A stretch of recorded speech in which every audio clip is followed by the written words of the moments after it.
Yeah, so I wanted to welcome everyone, some folks who've been at previous dialogues, some people this is probably the first dialogue you are at. And just as a little introduction to how these dialogues came about, these dialogues started last year when the pandemic began and a lot of places were under lockdown. And in fact, it was two inroads members, one from Indonesia and one from Argentina, who reached out and said that then there was a need for a space of dialogue about what was happening, the restrictive environments that people suddenly found themselves in. And that call for dialogues for, in a very uh, new dynamic that this entire world is in right now, it made us reflect. And as Inroads went independent from IPAS, where we were hosted before, we realized that we really wanted to have spaces that could have a more informal tone, allow for relationships to form, and really show up as our whole selves. So Inroads, in its independent form, has a new strategic plan right now. And having more of these coordinating, aligning, solidarity building spaces is very important for us. But also making them healing, caring, reflective, learning spaces of sharing and mutual learning. Um, so that's part of the inroads goals, and that's where these dialogues fit in. But all of you who are here today on the registration form shared your personal goals for the session and your questions, which have really shaped in many ways the conversation that will happen today. And I assure you that Maya and Omodele, who are our two discussants, the two people dialoguing today, have kept all of those questions in mind. Um, Today's spatial solidarity is grounded in wanting to get to know each other, a curiosity for each other's journeys. It isn't a technical lecture of sorts. So I know that sometimes we wish to know, like, exactly how somebody developed a workshop style, and things like that. And that isn't what's happening today. Today's dialogue there are spaces for that, and we hope as Inroads to be able to also be creating space for that. But today's dialogue is focused on narrative change. It's one of the many dialogues that we're having about narrative change. And this one in particular is focused on two places where Maya and Omodele are working in refugee communities. And it's also focusing on using arts. And it's focused on thinking of storytelling leading up to or working towards healing. And we'll talk about all of that as the session goes on. So just I want to give a little brief introduction of our two speakers today. So firstly, we have Maya, who is a program assistant with the organizational program and fieldwork, working at the Serbian Association for Sexual and Reproductive Health. Maya has been involved for 10 years in different types of work and activities related to human rights, women's rights, gender equality, LGBTQ rights, and now with a focus on SRHR. Maya more specifically works on addressing issues related to SRHR through managing project activities and strengthening dialogues and partnerships at the national, regional, and international level. So that's Maya. Welcome, Maya, with all our hearts. And Hello, thank Omodele, you. who, hi, who's an activist. Omodele is an activist from Nigeria and is the coordinator of 1 Billion Rising Nigeria, and is also the founder for the Initiative to Resist Institutional Slavery and Exploitation, iRISE, an organization that focuses on women's sexual rights, reproductive health, including the right to safe abortion and against gender-based violence. Counseling is a major part of Omodele's work, and Omodele has worked as a bringing counseling to women in rural and urban crises to tell their abortion stories for the purpose of emotional healing. So yeah, I really want to thank both of you. We've had a few little prep calls, but I wanted to tell everyone that this is one of the first flowing dialogues that Omodele and Maya are having. And yeah, I'm going to pull up some slides that have some guiding questions, and over to both of you. You can come off mute and begin.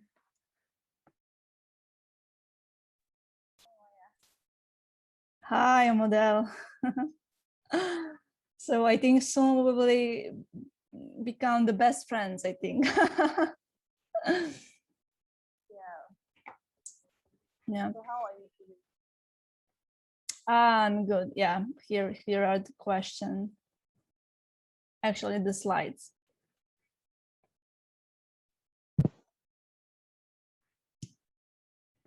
Sorry, if you could speak. Yeah. So I wanted to thank you, Aditi and the Inroads Network, for inviting me, for representing my own organization and the work we do for the last couple of years, 20 almost. So I'm really happy to share our own and my personal experience, and I'm happy to do it with Omodele. So I also want to say thank you to Inroads for giving us this opportunity to. Maya, it's nice trying to do this with you. Yeah. Well, recently we talked about possible question that we'll have it, and I concluded that our some personal journey comes very important for our work. So I think that it's a good idea to start with the first question and speak about our personal experience when we were younger than now, how we engage ourselves in activism and fighting for the rights, women's rights in general. So if you want to start, I will be glad to hear you. Yeah, I would love to start. I actually started co-counseling. I actually started counseling with the international co-counseling community while I was still very young, like I was like 19. So I've been learning and I've been learning and teaching counseling for about 20 years. So my journey started from childhood, I think, because I come from a home that is a little bit abusive. Like my father was this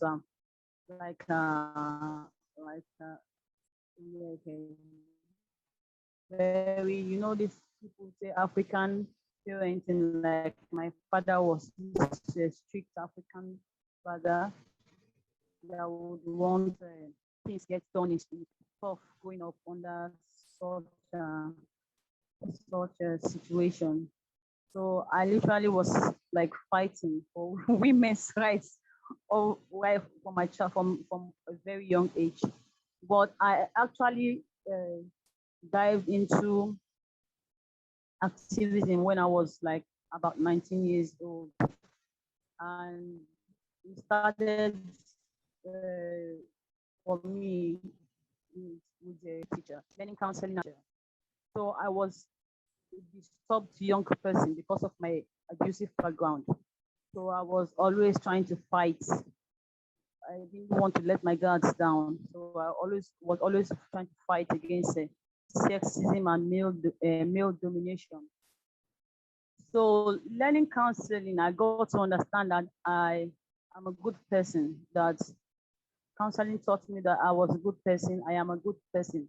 that I was born good, and everything that I've been fighting against is systemic. There's a there's a there's a systemic form of oppression that oppresses us all, and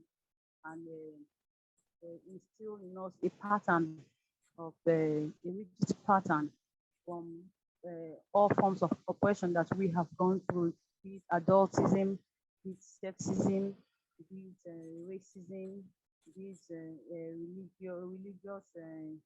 religious discrimination, and ethnic field, whatever the distress pattern was from. So I was able as a young counselor to be able to talk about my distresses, my experiences, and I thought, yeah, this this was good. This helped me come out of depression and all the stress, all the distresses that I was going through, and I could use it to help others.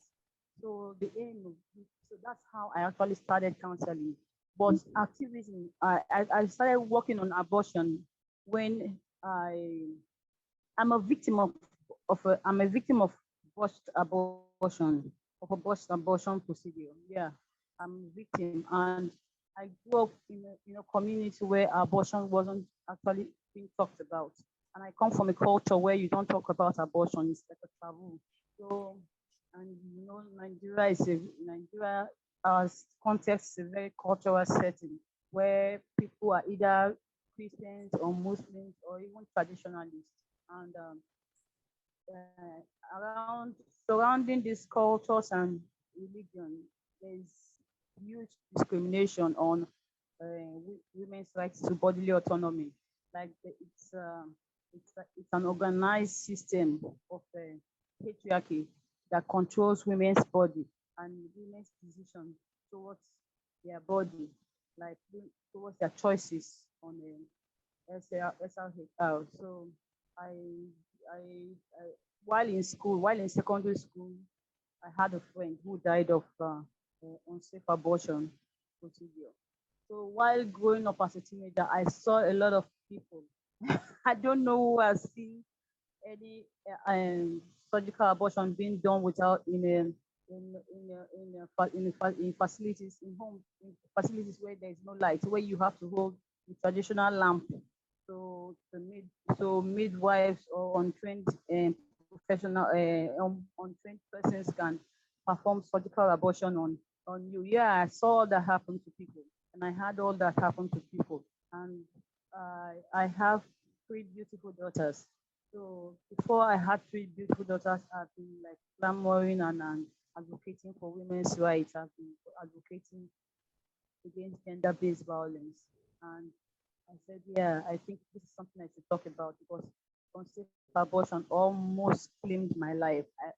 I literally died. I died, and I didn't think I would be alive today. So my story, I tell my stories and I help others tell their stories so they can heal for the purpose, mainly not because I want, not for others to learn from their stories, but actually for the purpose of healing. Because telling my stories through counseling helps me heal and help me understand my power and claim it and reclaim what I already know about myself, which is the fact that I am powerful. So it's about empowering women. So it's about empowering women and helping them understand and reclaim what they already know about themselves, which is the fact that we as women are powerful. So that was my journey, and that's how I start. I said no, I'm never going to go back because I have three beautiful daughters. My youngest daughter is 6 years old, and it's funny enough we talked about abortion. No, we live in a society where women are not even allowed the freedom to women are not allowed the freedom to even mention their body parts. Like women during workshops, I tell women to say vagina, and they start laughing, and they are so ashamed to even talk about the body parts that they own, their bodies. Women can't talk about their breasts, women can't talk about their vaginas. So I make it a point of duty for women to talk about counsel about what part of their bodies they love most. Women love their bodies, but society has told us not to mention that, not to talk about it. So counsel empowers women to be able to talk about their bodies without shame, without being victimized or discriminated.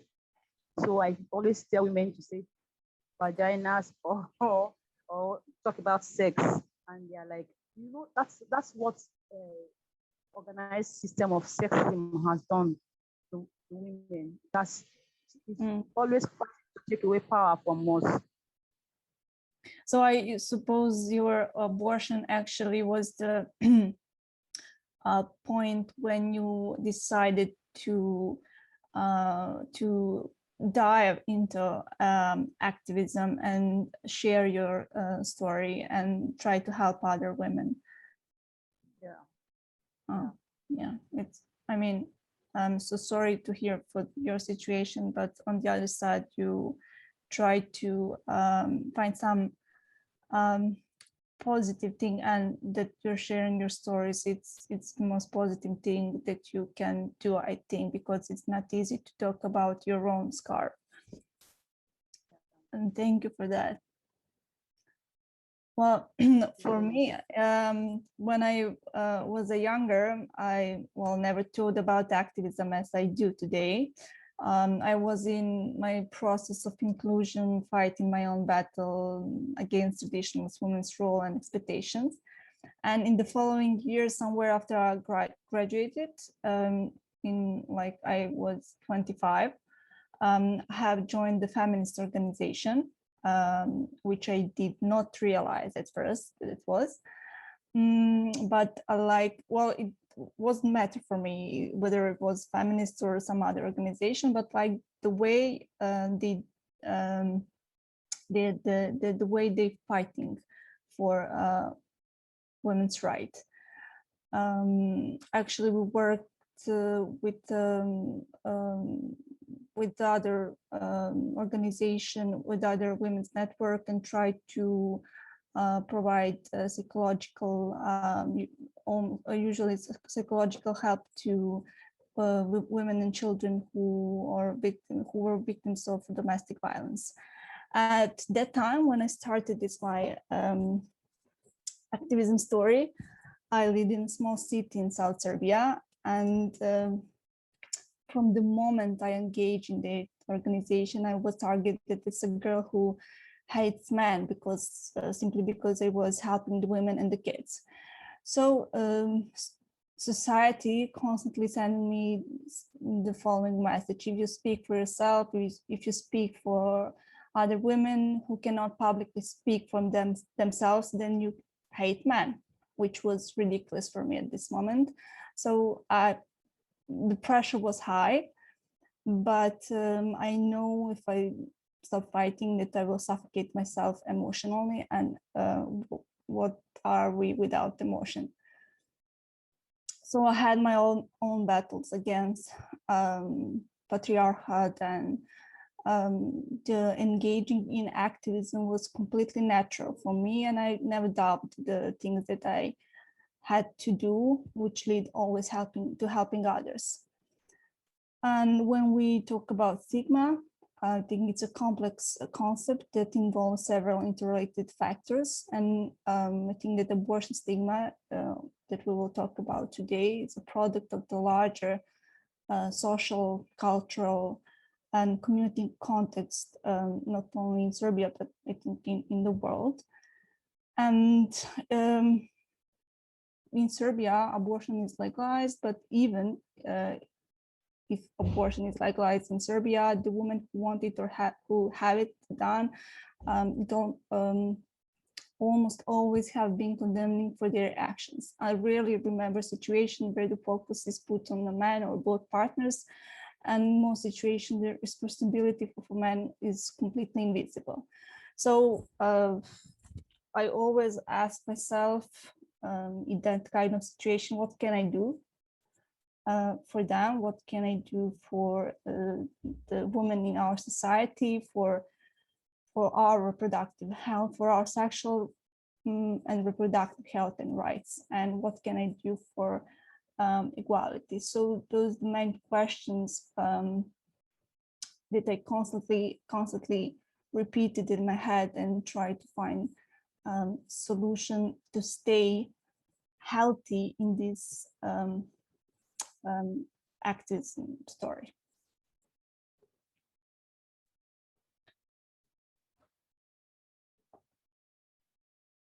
I cannot hear you.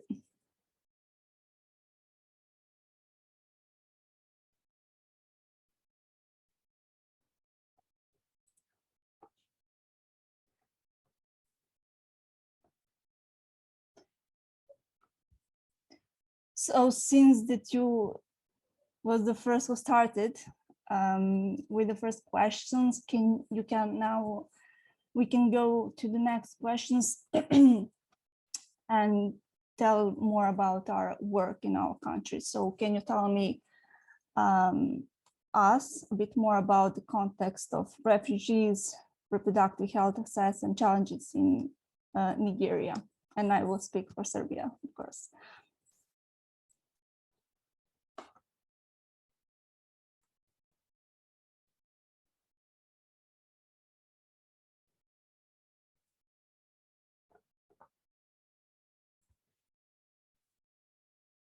Can you hear me, Omodele? Omodele, you are on mute. If you could unmute, then we can hear you.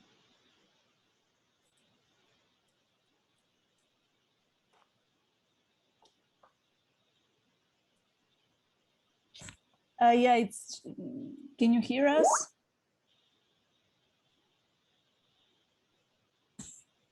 I don't think that she can hear us. Okay. Let me see.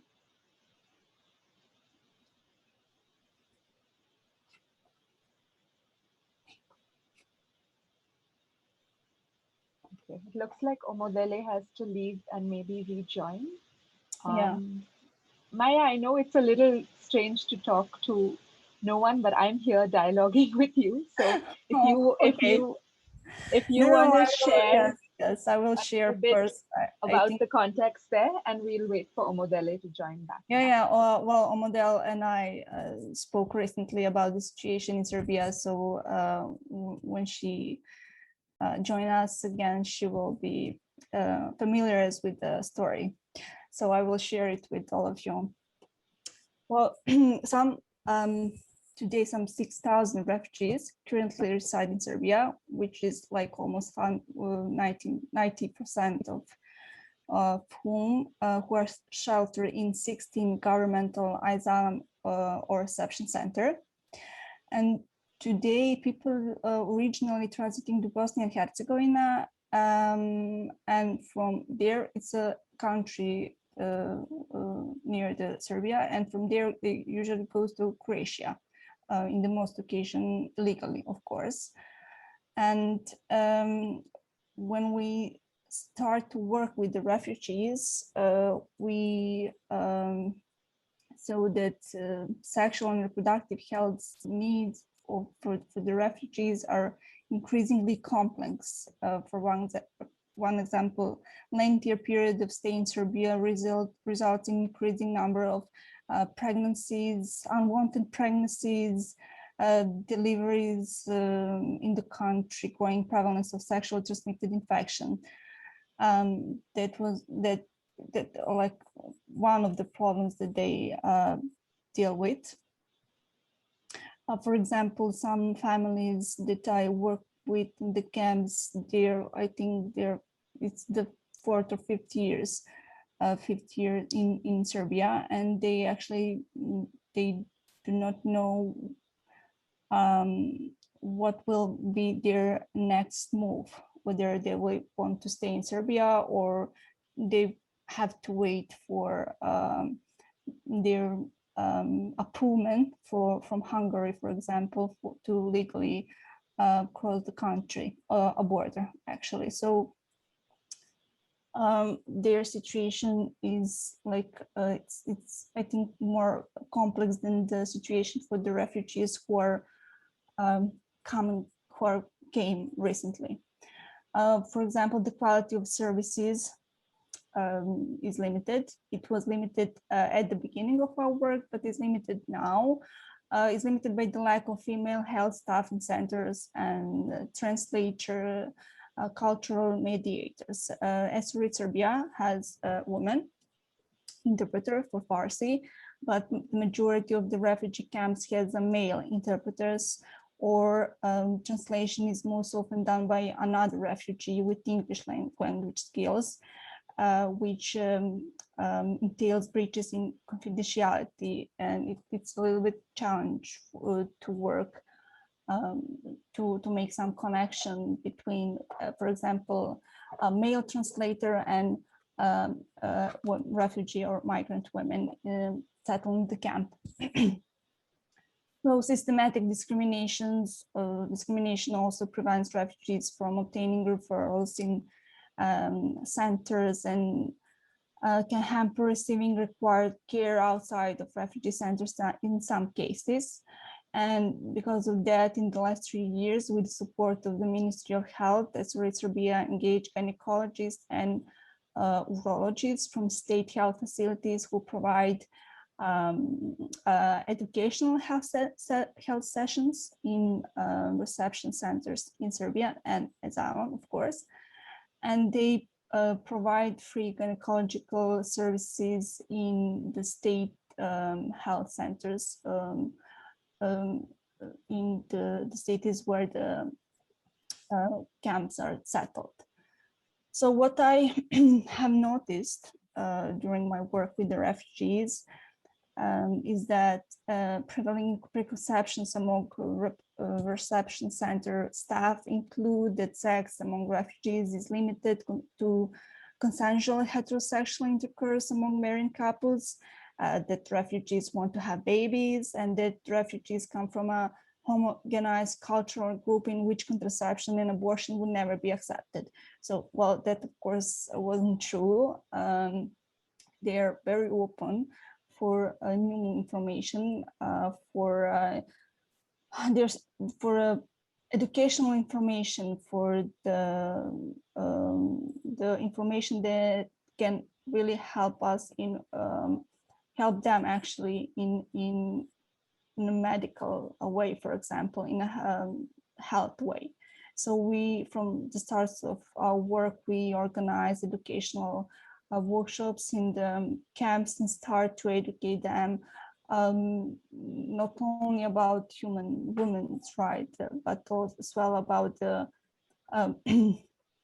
gender equality, about the relationship between women and men, about why it's important for women and as well for a man to start take care about their health, sexual and reproductive health, and how that thing can affect their lives, especially in the situation where are they now. So demand for SRH services at the beginning was a little bit challenging because it was limited by information gaps and cultural factors, and as well as by low incomes and ability to pay, which actually is the situation now. So SRH Serbia, from time to time, we organized gynecological checkups in private health facilities, and in the most cases we organize abortion services in the private health facilities. So we want for them to have full support from us, and in coordination with the gynecologists that are also engaged for our organization. They have like full medical support. So that was the main idea when we started to work in the camp. Thanks for sharing, Maja. Yeah, well, I mean, if someone have some question, I will additionally answer it. Of course, I will speak more in detail. Yeah. I just want to check because I do see Omodele connected, but I see Omodele's name, but you're on mute. So Omodele, in case you are listening, could you come off mute and jump back in? Okay. You need to speak up a little bit because your voice is very faint, very soft. Okay, yeah, I'm here. Okay, great. I'm here. So, um, the IDP crisis in Nigeria, I know it's as a result of insurgencies in this part of the world. So I'm going to like read a UN report on a report by UN Refugee Agency. It says in 2021, the Nigerian refugee crisis will be going into its seventh year. So for 7 years, Boko Haram has been terrorizing the northern part of Nigeria, and now it's beyond the north, because in the south here we also have those herdsmen, Fulani herdsmen killing people, not just farming communities, but people generally in communities. And in the south here we also have refugees, people running out of Nigeria to neighboring countries to seek refuge from this genocide. It's a genocide. So, and the report states that over 3.2 million people are displaced. That's in 2000 and in 2021. Over 2.9 million internally displaced persons camps are in northeastern Nigeria. See, like we have over 2.9 million internally displaced persons camps in northeastern Nigeria. And what I want everyone on this call to understand is that in IDPs, women and girls in IDPs has no or little access to reproductive health care. They have no or little access to sanitary materials for period puberty. So, and presently we see issues of that goes beyond even the IDPs. We see issues of constant kidnappings of students, university students and secondary school students in Nigeria. Recently, 27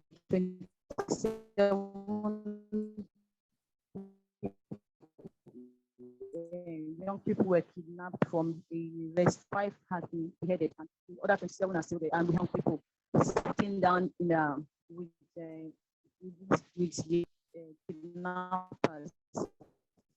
And sometimes I wonder how these young people, these young men, certainly have their periods. How will they cope with periods? And if anyone is, because there's always rape being used as a tool of a war or crisis.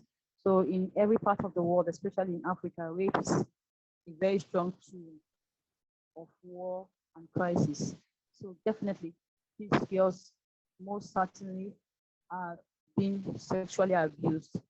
And if they become pregnant, how do they get access? How do they even get access to contraceptives? How do they get access to medical abortion procedures? How do they get access to abortion? So that has been really disturbing for me as an activist and as a person, as a Nigerian, and as a woman. So I buttress the fact that this, aside the terrorists or kidnappers raping and abusing the reproductive health and rights of women and girls, authorities that are supposed to be in charge of creating safe spaces for these women and girls who have gone through a lot of trauma are also involved in raping and denying them access to care. So I'll read another report by, I'm going to read another report, a recent report by Human Rights Watch on October 31, 2000, by Human Rights Watch. It says, government officials and other authorities in Nigeria have raped and sexually exploited women and girls displaced by the conflict with Boko Haram. The government is not doing enough to protect displaced women and girls and ensure that they have access to basic rights and services, or to sanction the abusers, who include camp leaders, vigilante groups, policemen, and soldiers. So we see how gory the picture is in Nigeria. These young, especially young adolescent girls, young women are not just being kidnapped and displaced, they are also being abused in the camps by the camp leaders, the vigilante groups, policemen, and soldiers who are supposed to report. You know, while working with IDPs, before we can access the camps, we have to go through the authorities. We have to contact the authorities before working in the camps. So these authorities, this report is telling us that, and these are stories that we also have heard from the women. These are stories of abuses that we also have heard from the women. So I'm going to continue to read this. It says 4 of the victims told Human Rights Watch that they were drugged and raped, while 37 were coerced into sex through false marriage promises and materials and financial assistance. Many of those coerced into sex said they were abandoned to get pregnant. So I want us not just listen to what I'm saying. I want us to also paint a picture of what's happening in these camps. I want us not to just sympathize with what's happening with women and girls in these camps. I also want us to show empathy, like put ourselves in their positions, and that's what we do when we approach them. That's what we do when we try to get their contact, so we can help them with referrals. Because most of these IDPs and the northern part of Nigeria is a predominantly Islamic population. So, and we know what it is with religion and the women's right to healthcare and the women's right to bodily autonomy. So most times, not even often, and most times, these women are not confident enough to talk about these issues concerning their reproductive health. So that is why before we start working with them, the first thing we do is familiarize with them and start with counseling. So it helps them heal, it helps them, you know, the type of counseling that we do encourages emotional, I call it emotional release. Like it helps you in my co-counseling community, we call it discharges. Like it helps you release whatever you are carrying emotionally. It frees you at that point in time and brings you to present time. So that's what the first do to help women. Like this, like what we do is listen, to actually listen and not be the ones telling these women and girls what they should be doing or they should be saying. So we provide education materials in local local languages to enable them understand, have comprehensive understanding of what their health rights are and what access could look like in their situation, which is actually not as easy as said, because they have authorities guarding and vigilantes guarding. Most times they are these IDPs. So especially young girls may not have access. You just go out. In Nigeria, you actually do not need doctor's report oftentimes to buy contraceptives. You can walk into a pharmacy and do that. But what's the distance between these camps and the town where they have to go and get pharmacy? So we have to look at the issue of distance. And we also have to look at the issue of authority. The authority who are being abusive are also have to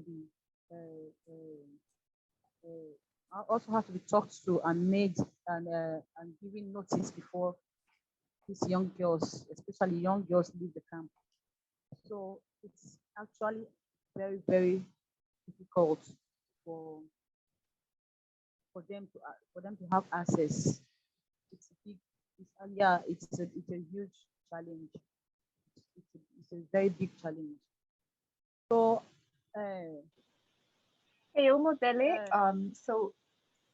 yeah. I wanted to just jump in, and keeping an eye on time, it looks like you've taken us actually to the next kind of question, because you told us a little bit about your context, but you also started sharing a little bit about the process and how you work and what are the things you keep in mind, and also some of the processes.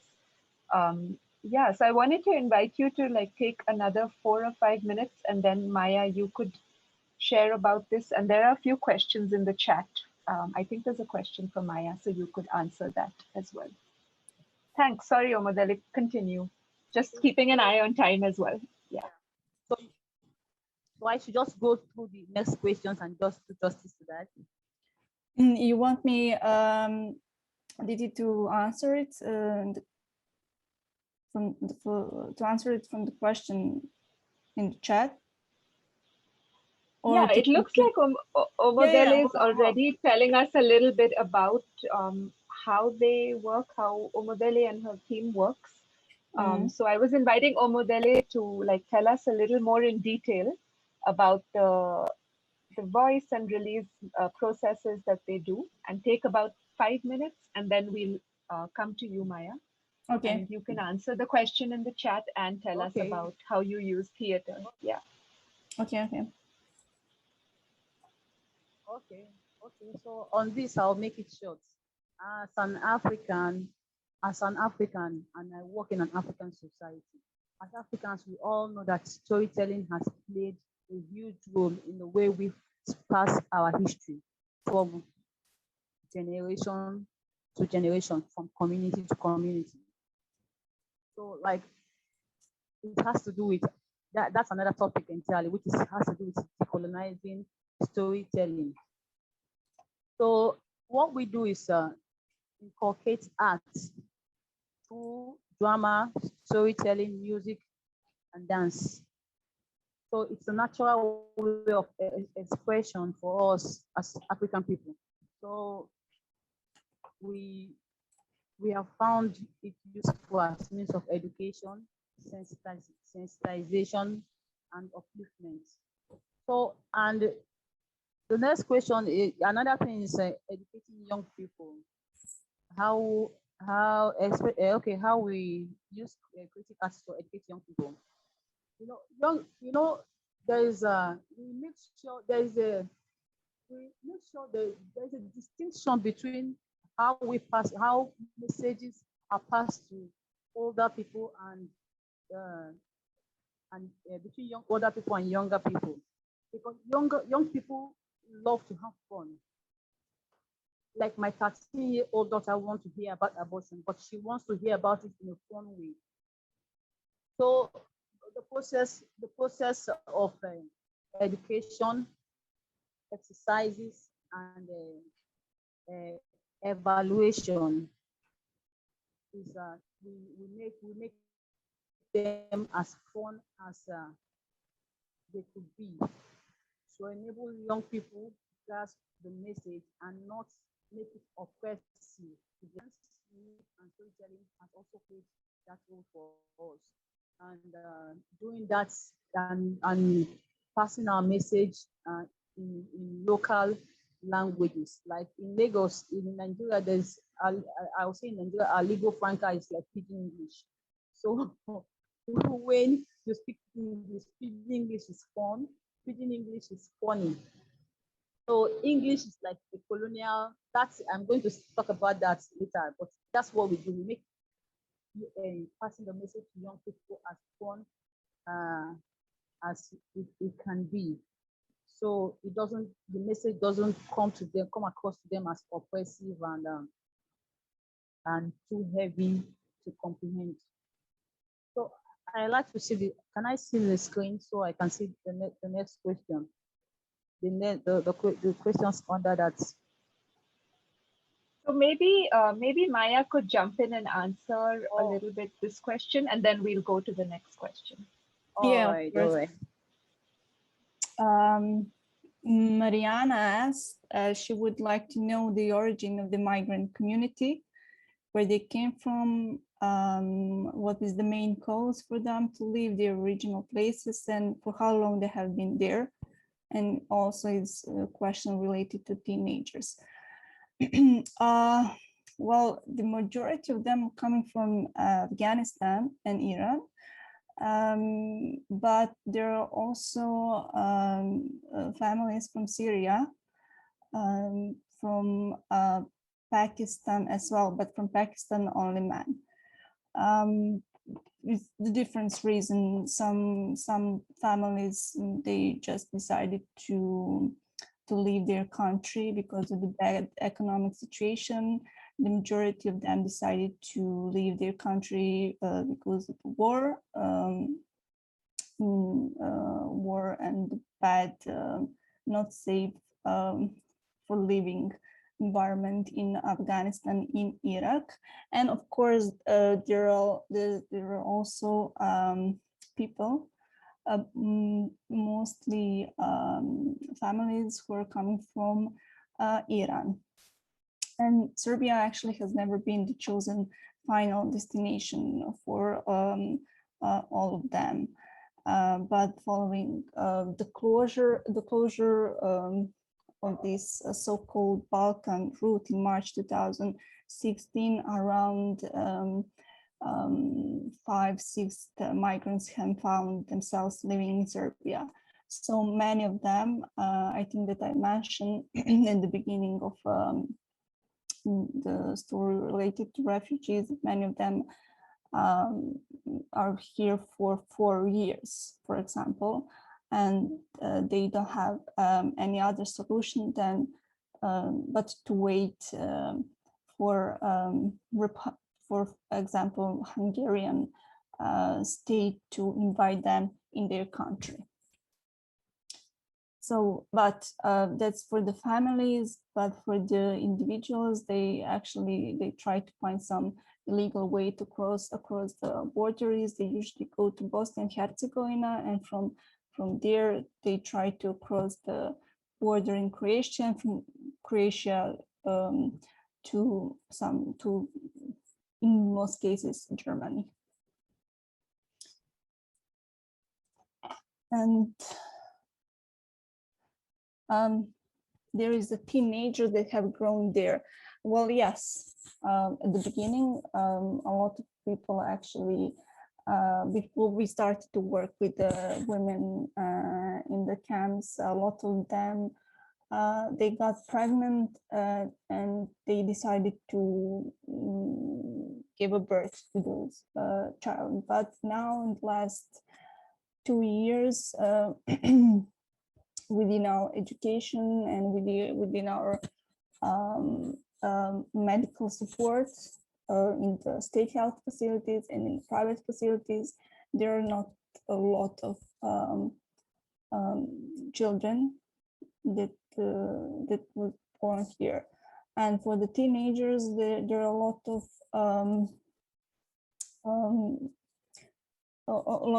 of boys who doesn't have parents and who lives in the camps by without any support of the others. So I mean, and they usually don't live with others, with other families. They're just separated in the camp with only with only men camp, to say.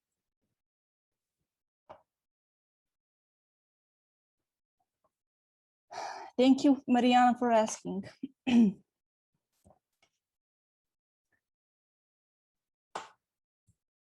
I will move on the question that Omodele already answered.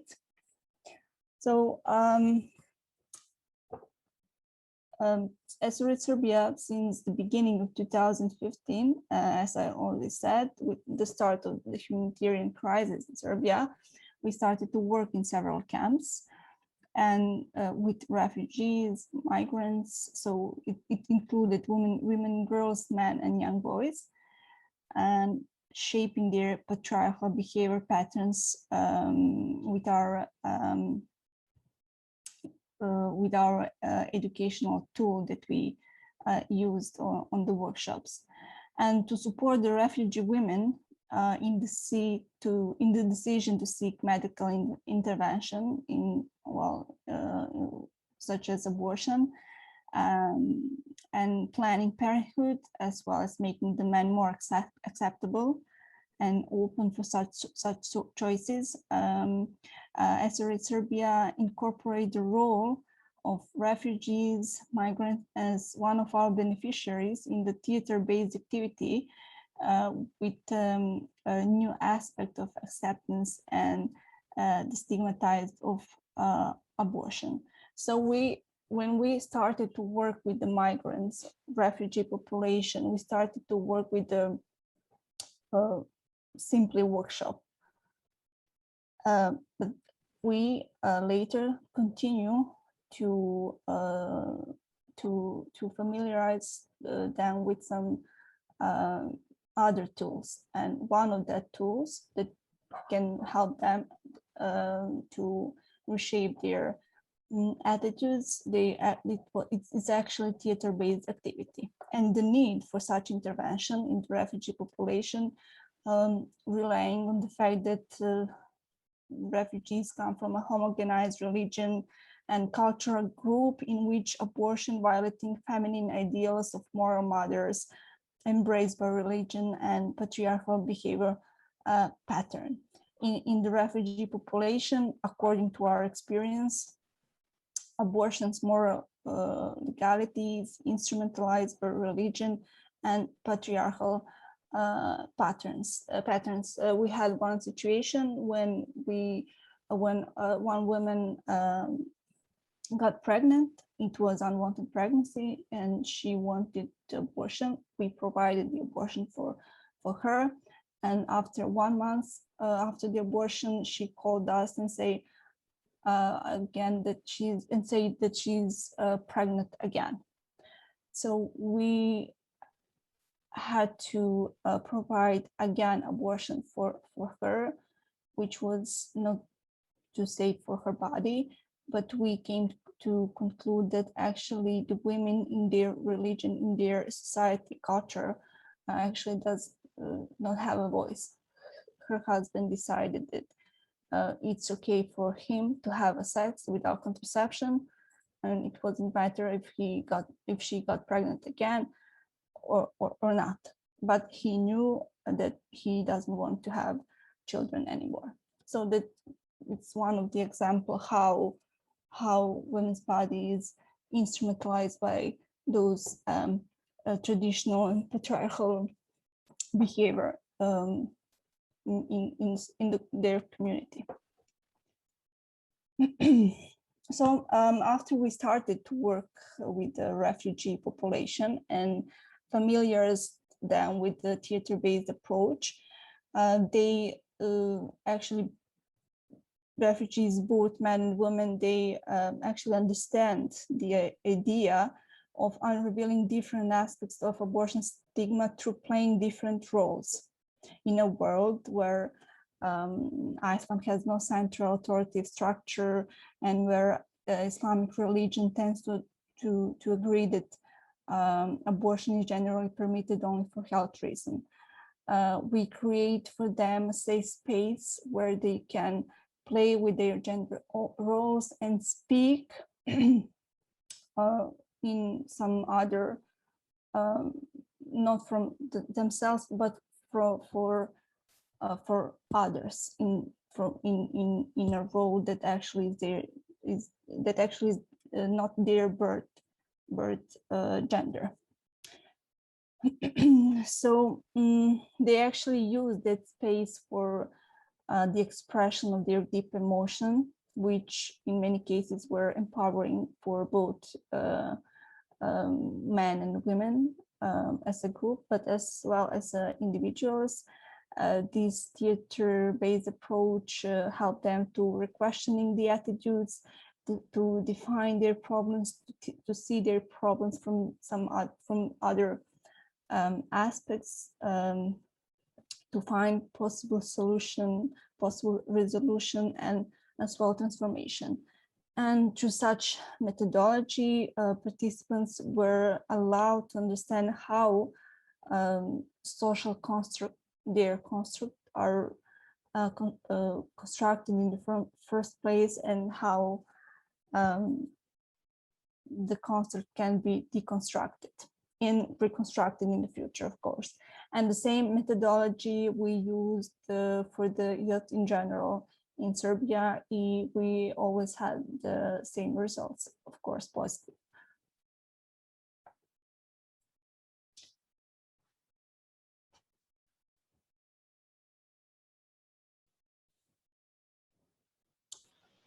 Should I move to the next question?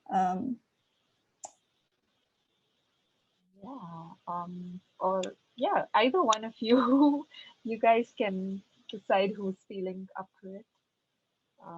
This is the last question that we had received from folks and also talked about as a group. So, Omodele, also, if you feel like there was something left from what you were sharing about the processes, you could add it in here.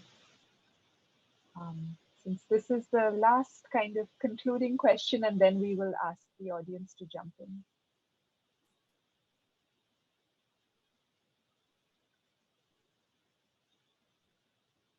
Do you want to go first, Omodele? She cannot hear us again, I think. Yeah, I think internet comes and goes. Can you hear us, Omodele?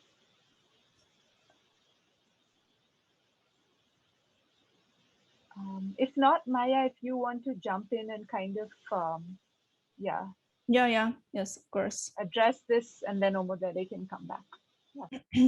Yeah, well, the last question is relating to abortion storytelling. So, as a should I read it, or there is no question? Okay. Can I go ahead with the last question? Oh, okay. Omodele is back. All right. We hear you now. We hear you. Okay, I'm muted. Okay, so can you hear me, Aditi? Yes, we can hear you. Maya, if it's okay with you, since Omodele is connected, let Omodele go for this question and we'll come back. So yeah, okay. Omodele, over to you.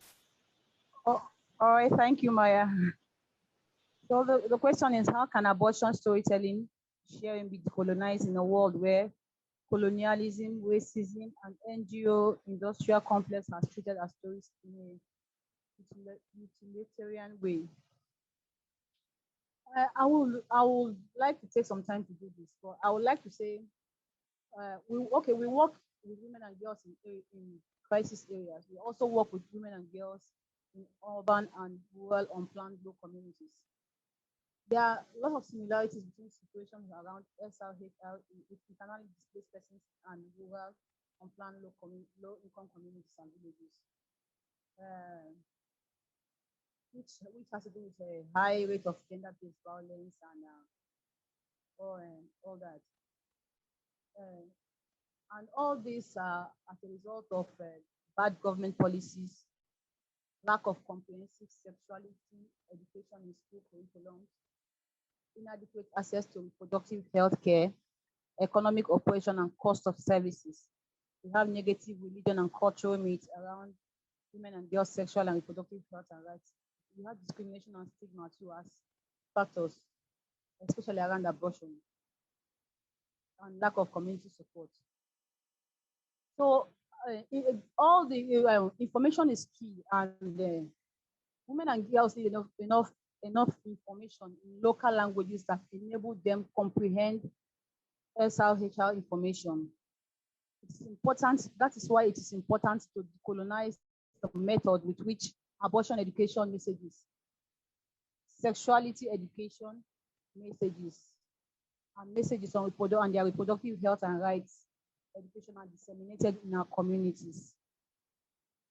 Colonial languages can be oppressive, which makes it harder for messages to be understood the way it is intended, because sometimes you speak a lot of English and people like hear you, but they don't comprehend the message you are trying to pass.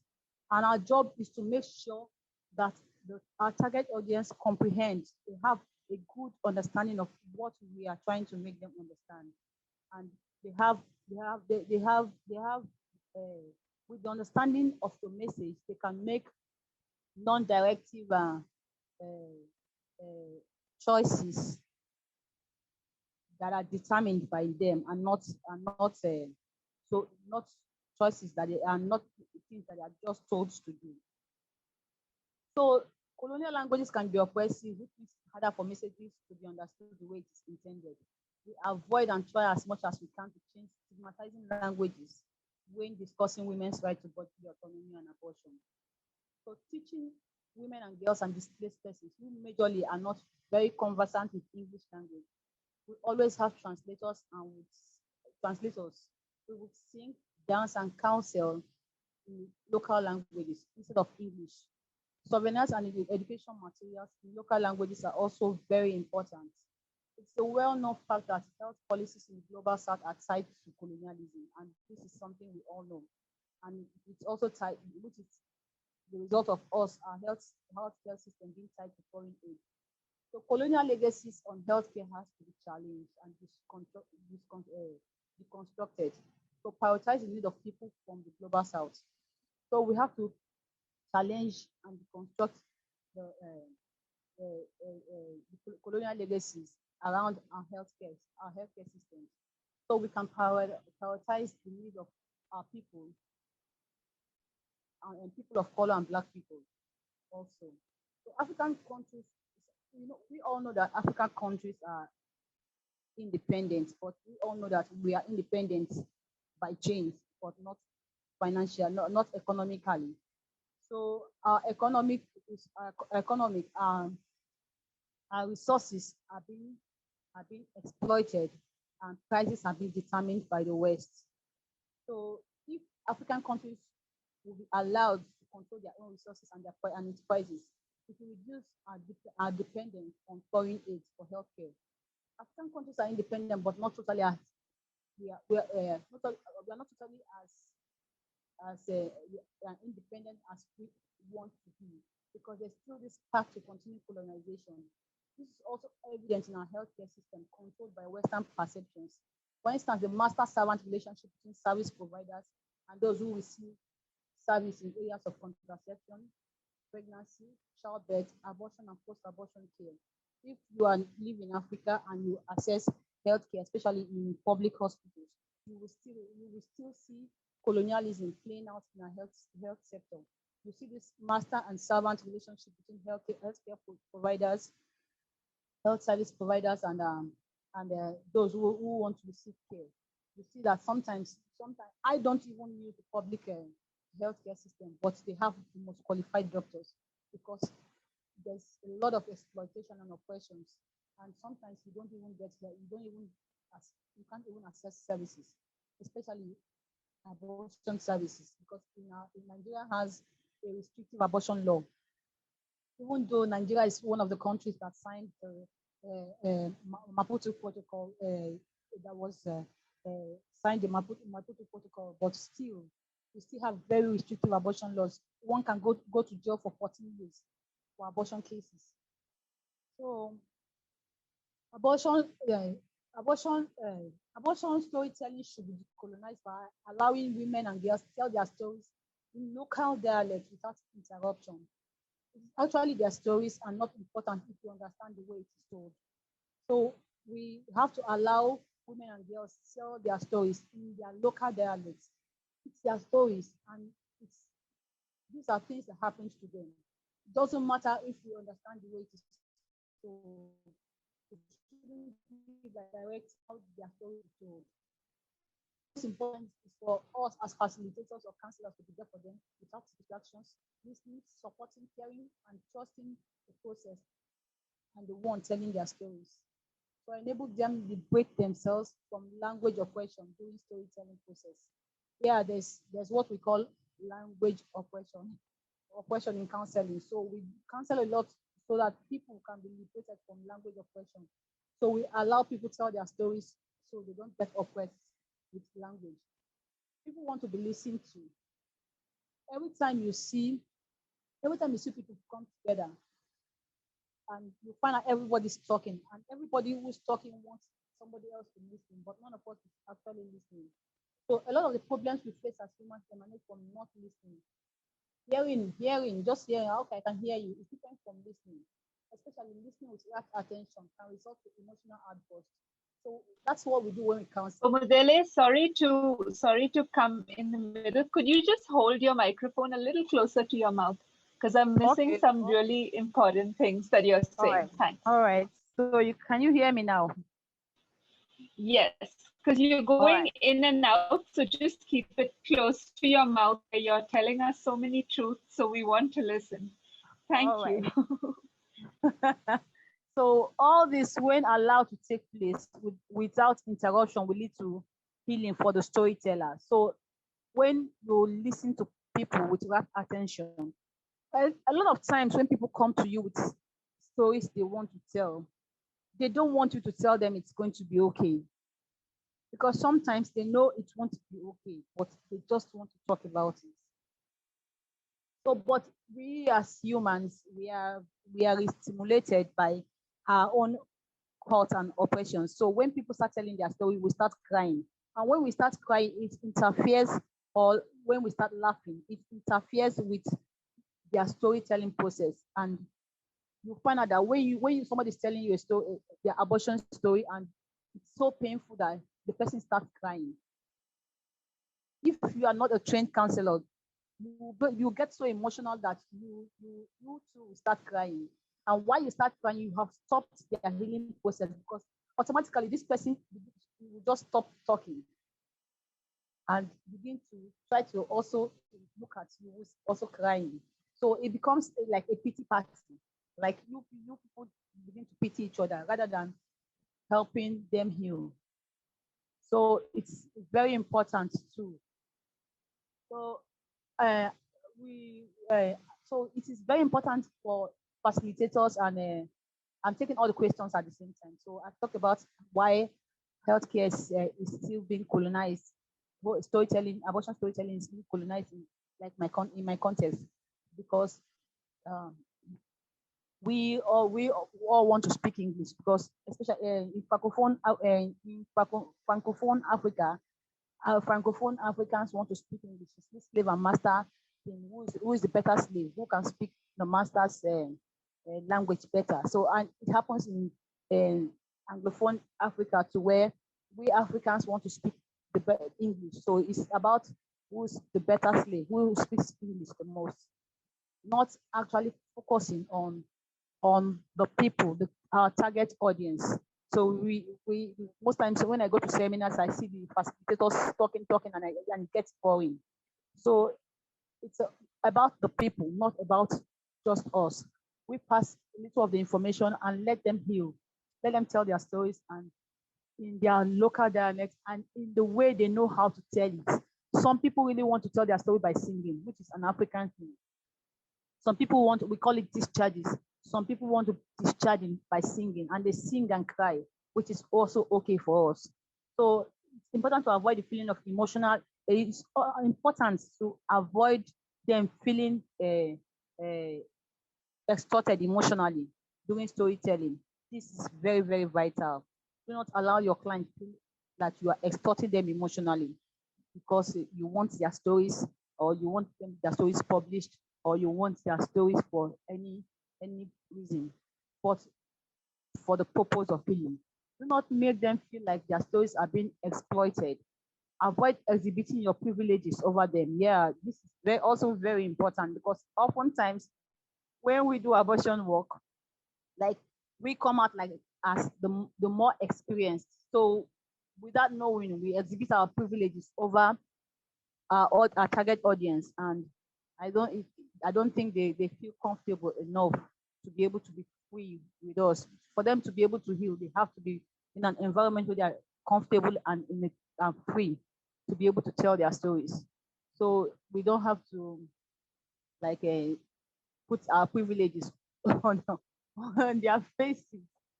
So it's important for us to put it. It's also uh, we all as humans, as women, let me take women. We all as women have been conditioned by organized systems of patriarchy to believe that we as women and girls are powerless. So it's important for us to put our thinking to how we can work together to reclaim that what is originally ours, which is our powers. But we cannot do that alone. It's difficult for us. Whatever has happened to us in the past, it's not our fault. And I want us to know that today, that whatever has happened, our abortion stories, our reproductive rights stories, our sexual rights stories, our exploitation, the reason why we've been exploited are not our fault. We cannot control what happened to us in the past.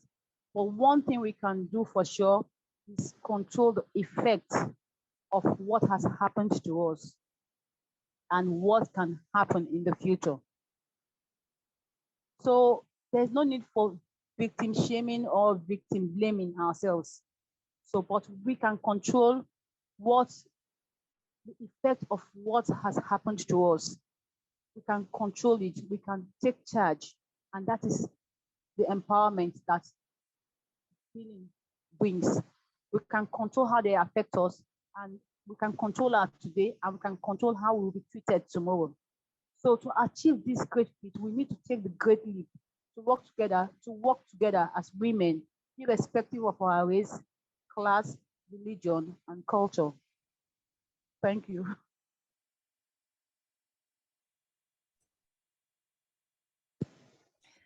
Thank you, Omodele, for sharing this story. Well, we as an organization, we don't lean toward the collective approach, collectivism actually, but instead we are striving towards individual liberalism, which is not always great, but we try to get the best out of that approach.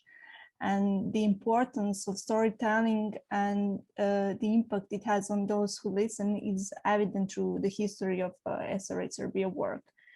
Stories that participants creating in communication with our team are real, providing empathetic connections among groups of diverse people. They bridge gaps between people and ideas that maybe we did not understand before, and providing beneficiaries to enlighten their personal stories reflects more their emotions, their personality, attitudes, which always have more impact on other people than anything else.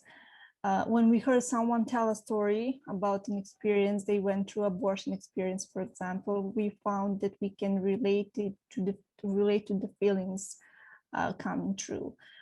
we as a team, we want to see people are seen, especially women, as independent and autonomous, and that's the goal degree that we are striving towards.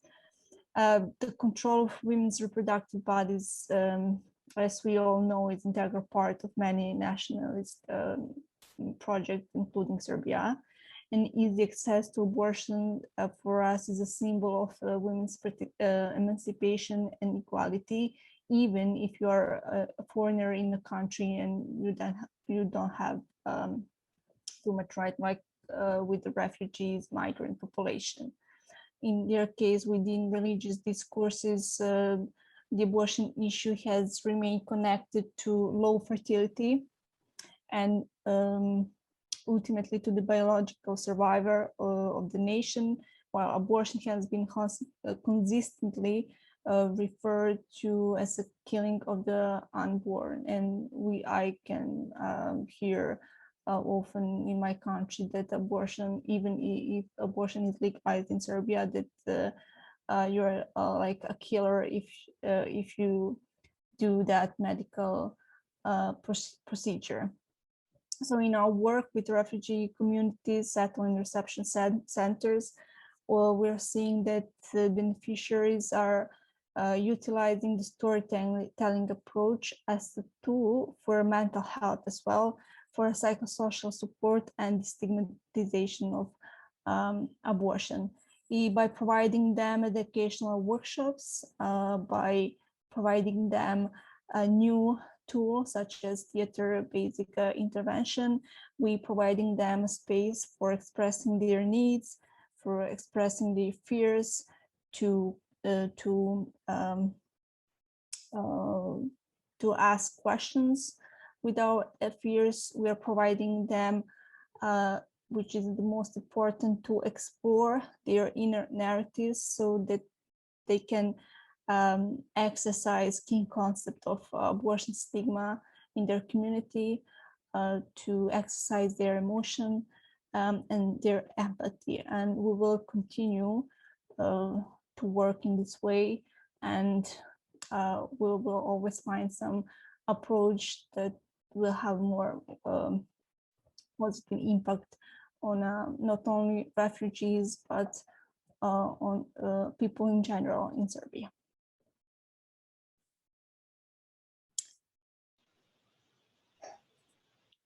Hey, wow.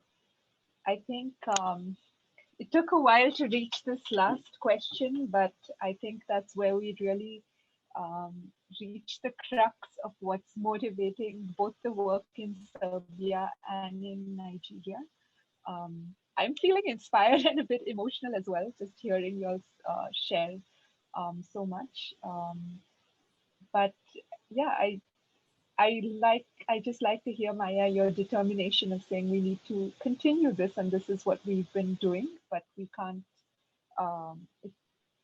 We need to keep moving forward and learning. And Omodele, your call to everyone to come together to really question where the way power has corroded what otherwise could be a very easy coming together.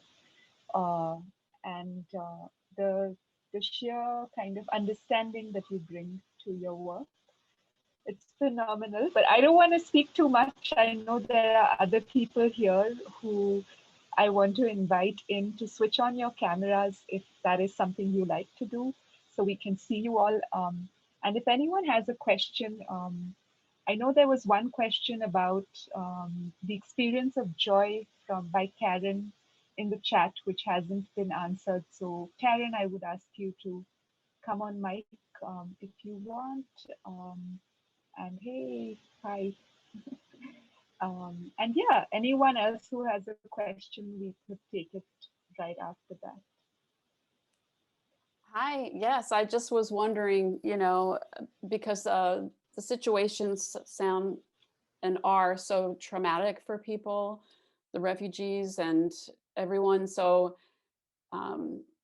I'm just wondering if you're able to see sparks of joy and hope through these creative avenues. And because I feel that's important, that people are able to see that there can be joy and connection and happiness in moments, even though the whole situation can be so terrible. So share if you've seen and witnessed joy along with this sorrows. Yes. Thank you, and thank you for everything. Yes. I mean, you will be surprised with the joy that I can see around the refugees, even if they're in a difficult situation. The hope is only thing that they can help them to survive in this kind of situation. So if you feel the hope, then through some workshops, through some supports provided not only by our organization, there is a lot of other, they find a space for joy as well. Without the hope, without joy, even if many women are traumatized and raped, they can you can see the strength in their eyes, and they simply want to fight, and their hope and their joy and their smile is the only I don't know how to say the only tool that they can use in this kind of situation.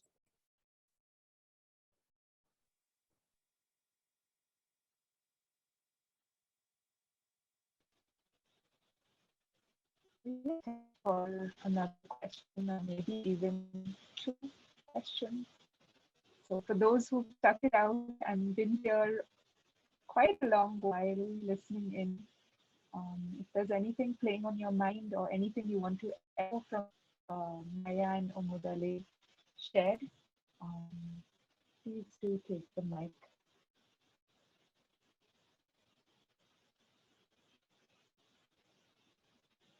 It would be so nice to hear voices of folks who've been listening in as well.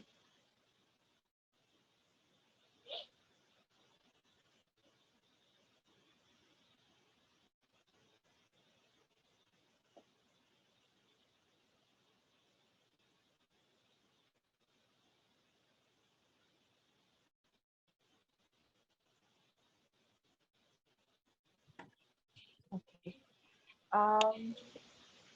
It seems like there are no more questions from people. Christine, did you unmute because you had a question? No, I just wanted to thank the panelists for today. Sharing the experiences has really opened my my thinking, because at times you think that the challenges the communities around you face are only unique to you. However, I can see that it's like almost the same challenge, but in a different context or a different environment.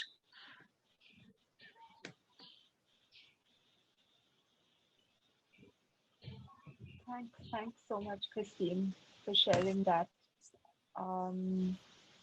Yeah, I wanted to just kind of ask Maja and Omodele one closing question.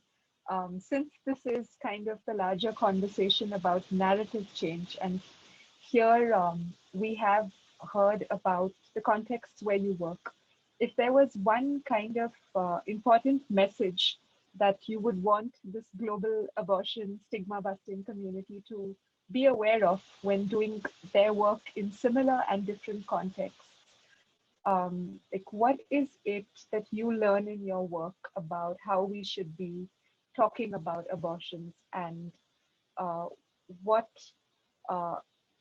working and allowing people to share their abortion stories for healing has taught you? What is one like key thing that you always come back to as like, you know, this is what I hold as fundamental in this work that I do? So both of you, you could answer it. And thanks Well, once for me, again. it's important it's active listening. So when someone approached you, it's not the it's only matter the needs of that person, especially when it comes to the abortion. So it's need to listen carefully that person and try to understand the situation and find the way for helping the person, of course.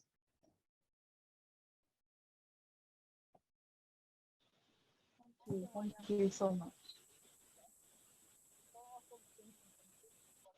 You need to hold your mic up, Omodele. Oh, this is my mic. All right. All right. For me, I think I share Maya's idea too, but I also want to say something. I want to say people are good, and people are good, and people always.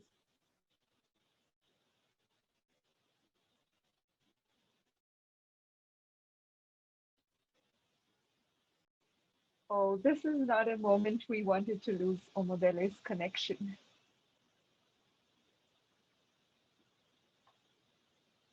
It looks like we've lost Omodele's connection. Omodele started by saying people are good, active listening, and there's been so many more kind of little learnings from your journeys that you've shared in this space today. I wanted to thank everyone who's here, despite the internet glitches and despite other challenges, for listening in, because these dialogues are actually a space where we do listen a lot, and just jump in at the end. Um, I wanted to thank Maya and Omodele fully for all the effort that it takes to be a part of a spontaneous conversation, a conversation with very little moderation and unexpected newnesses. Um, and I wanted to thank everyone who's here listening in. I've shared a little evaluation form in the chat. If you could fill that evaluation form, it helps us know what the session meant for you, and also if you'd like to be a part of future sessions. So thanks so much for sticking around. I'm really sorry that Omodele got cut off, but we will keep talking. These dialogues will continue. So have a good morning, afternoon, evening, wherever you are. For me, it's nighttime, so I say good night. Thank you. Thank you so much, Maya. Thank you for your time and openness. We shall be sharing the recording very soon with everyone. Thanks, everyone. Bye. Thanks, Mary Jane, Christine, Ihunanya. Bye-bye. We see you all in the chat. Rose, Karen, thank you so much. Have a good rest of your time, everyone. Bye-bye.